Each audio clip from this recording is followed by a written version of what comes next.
Welcome back, beautiful. You're exactly where you're meant to be. Take a breath with me and let it go. This is Moving Through Anxiety, the space where we get honest about what's underneath the overwhelm, where we soften into our bodies, and where we remember that peace isn't something we chase, it's something we come home to. I'm Catherine, coach, mom, and fellow human, learning how to feel it so I can free it. Whether you're walking, folding laundry, or hiding in the bathroom for just 5 minutes of quiet, you belong here. So I want to start today with saying thank you just so much for all the kind messages that I've received already about the episodes so far. I'm just truly loving this project, and I just so appreciate everyone who is with me since the beginning here. And I also just want to say that up until this point, the episodes have been pretty polished and fairly clean. And as I grow and get more comfortable with this new level of vulnerability and stepping into my voice more, the episodes will become more raw and more in the moment. This podcast is really about real talk. So this has really been quite an adventure for me. That has been fairly uncomfortable, and as I'm putting myself out there in a new way. But I'm here for the real and the raw. So I just thank you for those who have been with me on this personal journey and are, still with me as I continue to embody my energy and my unique perspective. So today we're going to be diving into something I know so many of you have asked me about. And it's, how do I know this is anxiety? How do I know that what I'm feeling is anxiety or something else?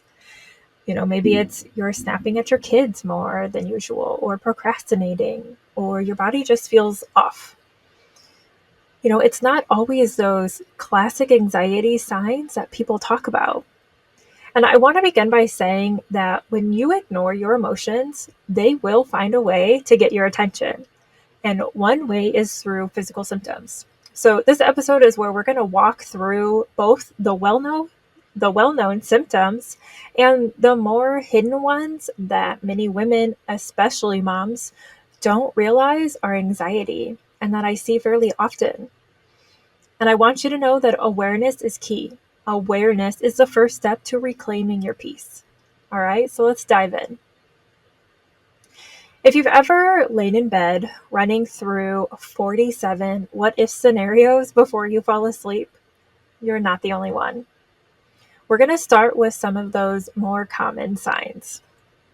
So the first one that we're going to talk about is excessive worry. That's hard to shut off. And that often happens at night when you're laying down for bed, because that is probably the first time that you have slowed down in your day.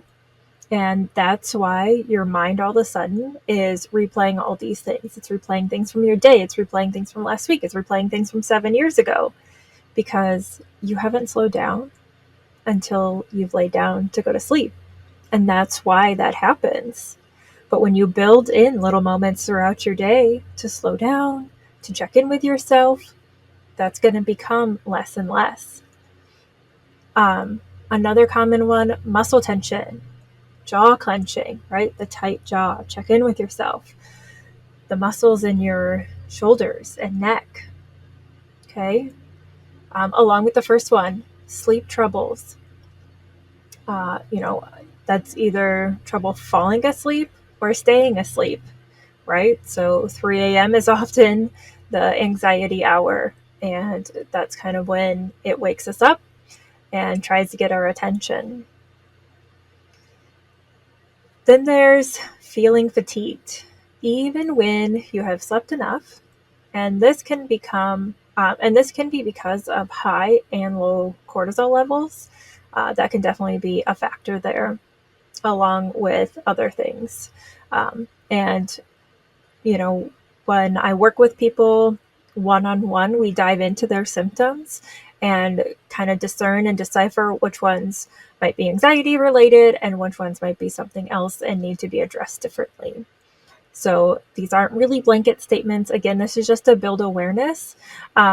and to start bringing attention to the symptoms. So irritability and snapping at people, especially loved ones, is a really big one. And that is something that I, dive into extensively within my containers with people. Racing thoughts is another really common one, the difficulty concentrating. And then there's that restlessness or always feeling like on edge. And then another common one, it can build up into panic attacks. Um, and I think it's important to take a moment to discuss the difference between panic and anxiety. So, panic and anxiety have very similar symptoms. The biggest difference is let's talk specifically with like an anxiety attack and a panic attack. The difference in those moments is to know if it's a true panic attack, there is this fear of doom or death. This is why people end up in the emergency rooms oftentimes, because they think that they're having a heart attack. They think something is more seriously wrong because that's how it feels. So that is a true panic attack, and that we treat, completely different than an anxiety attack. I personally don't believe, the majority of people can breathe their way through a panic attack, even in most cases an anxiety attack. So we really talk about different tools to do there, which we can dive into. But ice is the biggest difference. But ice can help in both situations. Ice to your wrist or back of your neck. It's going to activate the vagus nerve, which will calm your central nervous system for you, so you don't have to do so much work there. So those are really common ones. Those are the ones that people talk about fairly often and that the majority know about. So I want to dive a little bit more into the sneaky symptoms, as I like to say. These are the ones that people often miss or they don't realize are connected to anxiety. And these can be some aha moments for a lot of people. And you might, you might not have realized if you have these yourself that it could be related to anxiety. And I want to preface this by saying that you know the difference if you've sought out medical attention and you can't find another explanation for it. If your doctor is just kind of like, yes, I can't find another reason, I'm not sure why you're having these symptoms, then that's when talking to a mental health professional or reaching out to coaches like myself can be really beneficial to get to the emotional distress and the mental and emotional side of things. Because again, remember, when you don't pay attention to emotions, they are going to find a way to get your attention. And all of these symptoms that we're talking and discussing in today's episode are ways that our body tries to get our attention and tries to tell you, hey, this is something important. This is something that you need to pay attention to. This is something that we've got to work on healing and releasing.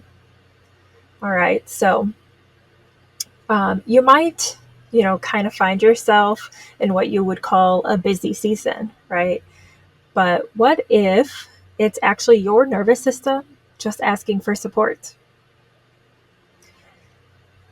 So the first one that we're going to talk about today with those sneaky symptoms is anger.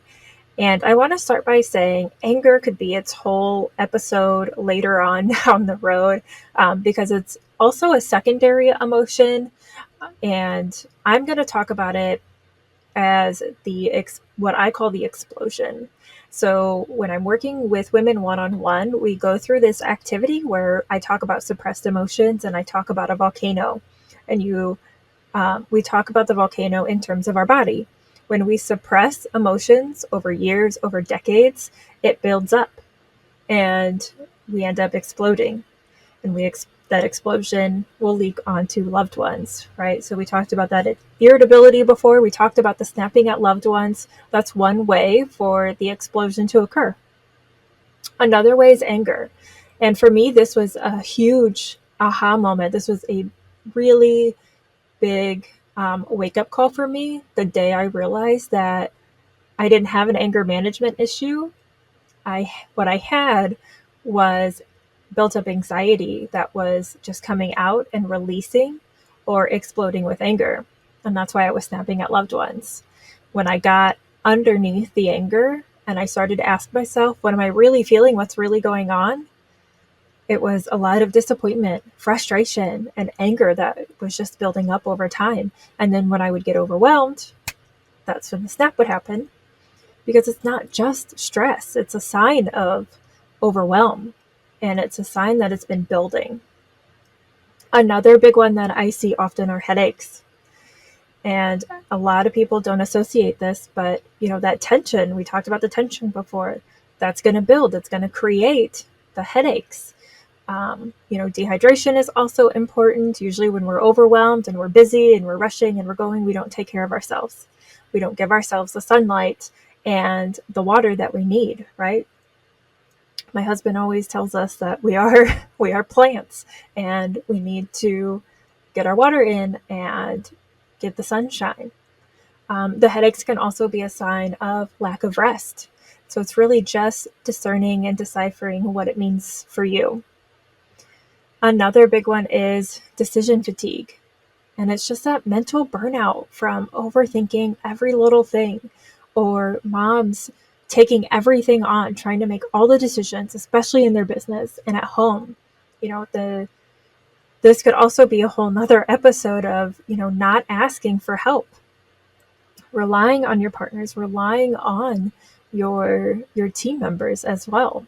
So decision fatigue is a really big one. Loss of motivation is another one.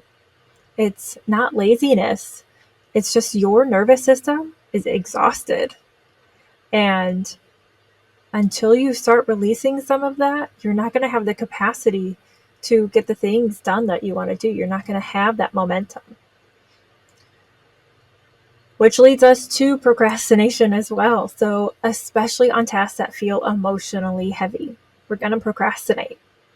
The anxiety is going to try and keep us safe because maybe we're not at our best.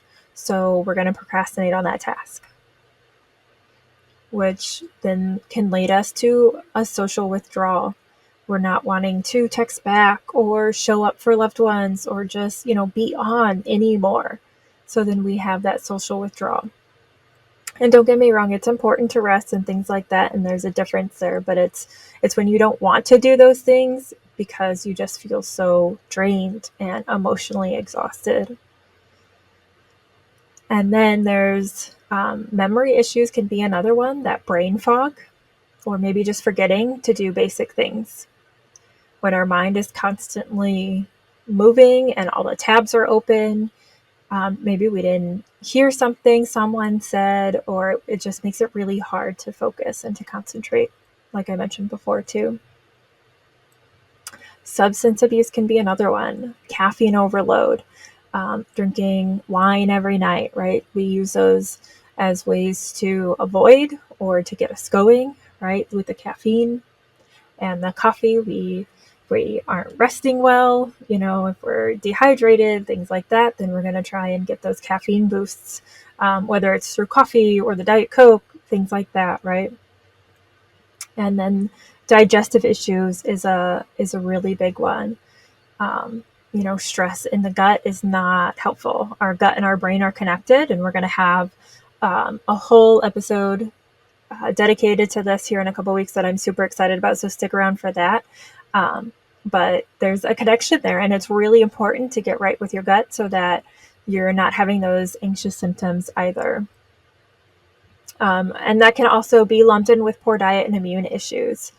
So when we stay on all the time, and when we're feeling overwhelmed, and we're feeling anxious, and we're feeling stressed often, that weakens our immune system. And when our immune system is weakened, that's why it's easier to, get sick, and it can lead to bigger issues later in life, heart disease and things like that. So it's really important to take care of yourself. And then, with high stress levels, it's also going to impact other body systems like our reproductive system as well. And then moving on to emotional numbness, or just feeling disconnected from yourself or from others. That's another big one. If you're just not like you don't feel like you're feeling anything else. Really big with anxiety and depression when those are high. And then perfectionism. The over functioning as a coping mechanism. We want everything to be perfect. And, that's just anxiety's way of stepping in and, telling us that it has to be this way, or something bad is going to happen to us. Again, anxiety is just trying to protect you, and that perfectionism is protecting you from something. So it's really just digging deep and asking yourself, okay, why am I avoiding this task? Along with procrastination leads into the perfectionism. But why do I want this to be perfect? What am I afraid is going to happen if it's not? Is it being seen? Is it being judged? Etc. from there. So we have these two these two sections here of the common, and then those sneaky symptoms that we went over. So let's just take a moment to kind of talk about why so many moms and high achieving women will miss these signs, because I think it's really important to bring awareness to that as well, as to why these might get missed. And one of the reasons is, as a society, we have normalized dysfunction. We've normalized saying, oh, I'm just tired, when in reality, that's chronic stress. And then we've made being busy a status symbol, and we are praised for being productive, not peaceful, right? And our culture doesn't teach us how to listen, into our bodies. I think we're getting better. I'm seeing this more in the school system, at least where I live. And kids are being taught more about emotions. Therapists are in more schools now in my area than they have been ever.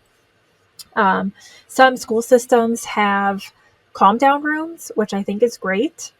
And they've, just have all of these tools, and they're teaching these elementary school kids, and probably younger too, starting in preschool, naming their emotions, and then what to do when they're having these emotions.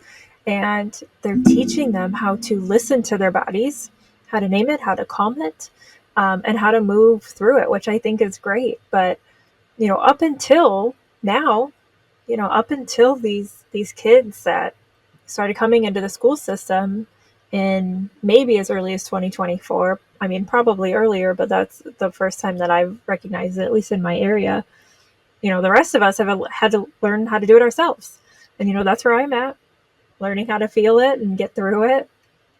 But it's not a common practice yet. And there's this huge shift. We're getting there. And I think it's beautiful and it's great. And that's what I'm here for. I'm here to be your guide on that journey. I'm here to help you go within and learn how to feel it so you can free it.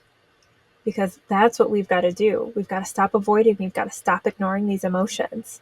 And we have to listen to what our body is trying to tell us.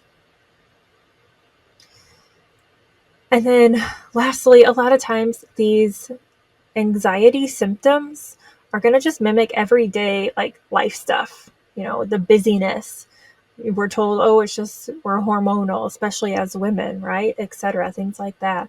But those things aren't normal. And we've just kind of made them that way.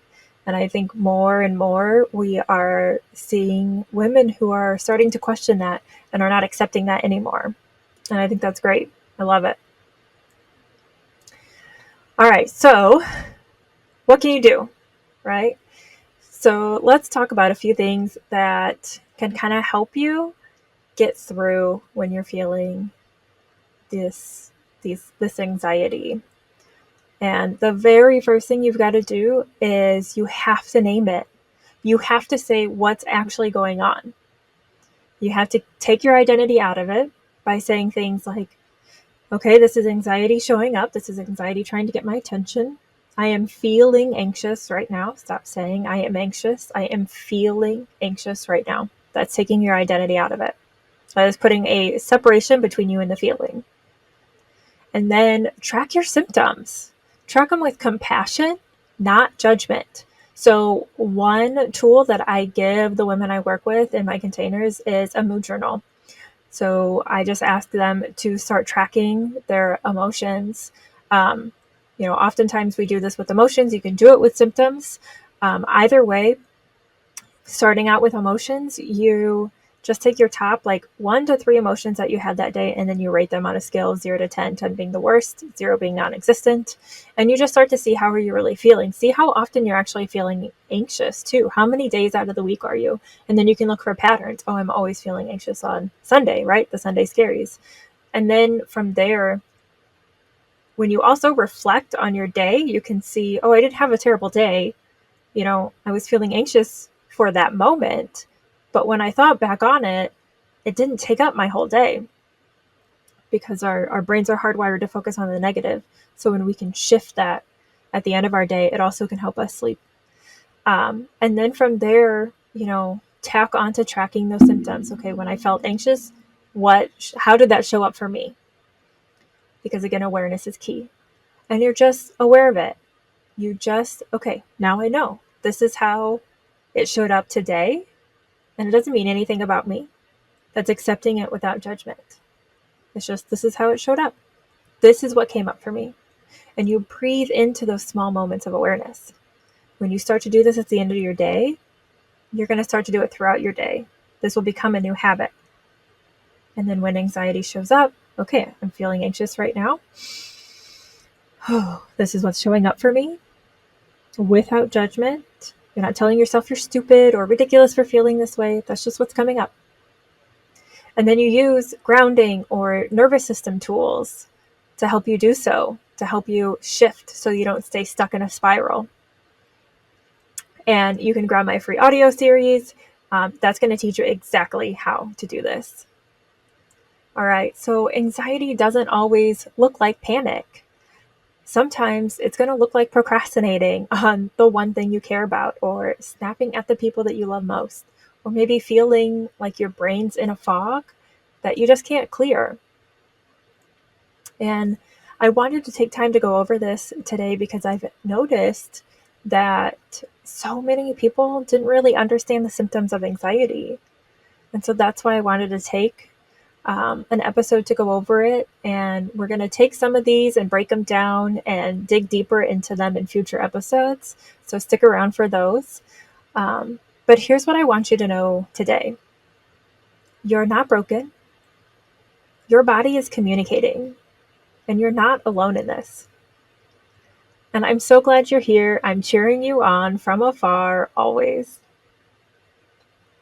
All right, so let's wrap up with our mom truth of the week. So there are moments in a day that I feel like this magical present mom. And then there are other moments in the same day that I feel like a human tornado.